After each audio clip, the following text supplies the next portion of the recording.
All right, guys, today we're going to talk about why most bass fishermen struggle.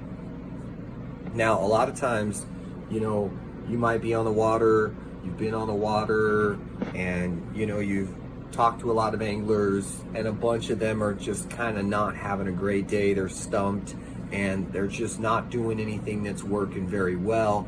And maybe you're just starting out, maybe you just got done fishing, and maybe you had better results and have consistently had better results at certain bodies of water or certain fisheries where you're meeting these anglers and interacting. And it's really deflating to go out, guys, when you're spending this kind of money and you're investing the time you do into fishing to not get bit. Now, fishing obviously isn't all about catching.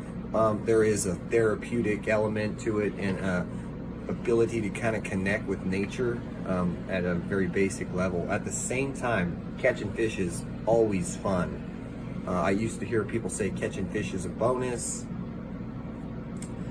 No, catching fish is part of the game. But why most bass fishermen struggle really has a lot to do with fish. Obviously, the fish are the ones that take the baits and do everything, right? But where they're located. So finding fish is very difficult for the average fisherman. For the majority, it's very difficult to locate fish. Depending on the time of year, usually if it's not spring, they struggle even more. So spring is pretty obvious, you're gonna find them shallower, you're gonna find them in coves. That's pretty obvious, right?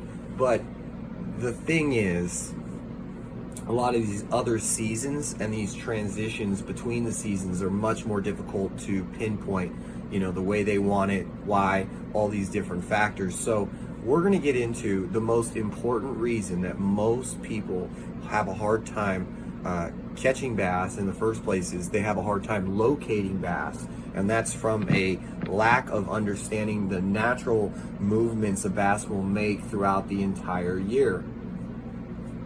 So today, we're going to talk about an old rule, 80-20. 80% of the fish are in 20% of the lake.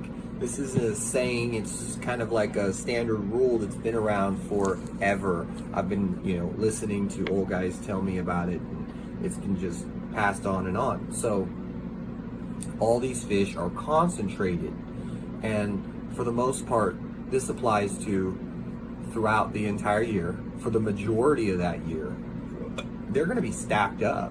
I mean, there's going to be a few times, generally post-spawn, you're going to have a lot of roamers, you're going to have cruisers. There's going to be a period in fall where it's going to be the same. Other than those two short periods, guess what? These fish are stacked on stack. So here's the thing. Locating fish. So we're going to break it down for you. If you're fishing January, February, March, you're really going to want to focus on areas of the lake that get a lot of sun.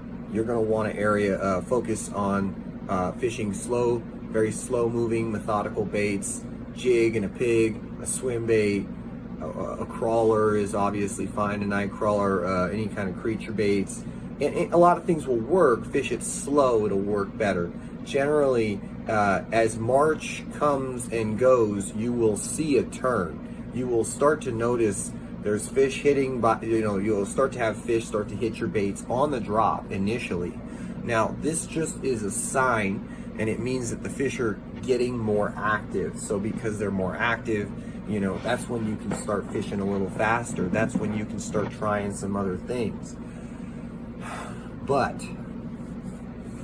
after March, it really explodes. April, May, and June, phenomenal months. A lot going on. There's fish that are all throughout periods of stages of spawning. Some are pre, some are spawning, some are post-spawn. So, depending on how many different species of bass you've got in your lake or fishery, you're going to have all different areas that they prefer to spawn. Funny enough, smallmouth, largemouth, spotted bass do not like to spawn in the same areas. So, finding your fish, locating your fish, we're talking about April, May, June. for the most part, you're going to want to focus still on coves, points, and you're going to want to focus on island tops, ledges, riprap, humps. You're going to want to focus on structure, whether it be offshore structure or close to the shore structure. You're going to just want to find all those things. You're going to want to find rock, and you're going to want to find like timber and all those good things. So you're going to fish as deep as 30 feet and as shallow as 10 in those months. In my preference, that's best. And then as you get into fall, you know, or late summer, actually would be July, August, September, you know, those months you got to downsize your baits a lot of times. Depending on the fishery you're at, downsizing is, you know, going to get you a bit more because it's a tougher bite in the summer. But some places the bite is quite the opposite, and the bite is wide open in the summer. It's just depending on the body of water. But we've been very fortunate and very blessed to have experienced some really phenomenal days on the water. And once you're on the fish, I mean, that's when a lot of people, they throw a lot of things they already know are going to work. What I like to do is I like to, you know, have that tied on one rod, but have another couple rods that are just used to find out, okay, here I just found this particular area, they're stacked. Let me see what else they like, because there's a lot of opportunity when you're on a stack of fish that's feeding to see what they're willing to commit to, and what different types of baits that you're not normally using on that lake, you know, can you throw out? What can you get to react? A lot of times that's how I turn on to new lures, is once I know they're there and it's a decent bite, okay, now it's time to throw out my new projects, my new custom made lures and stuff like that. But ultimately, guys, finding the fish is the most important part, and I hope this video helps. Stay tuned for more. We got some coming.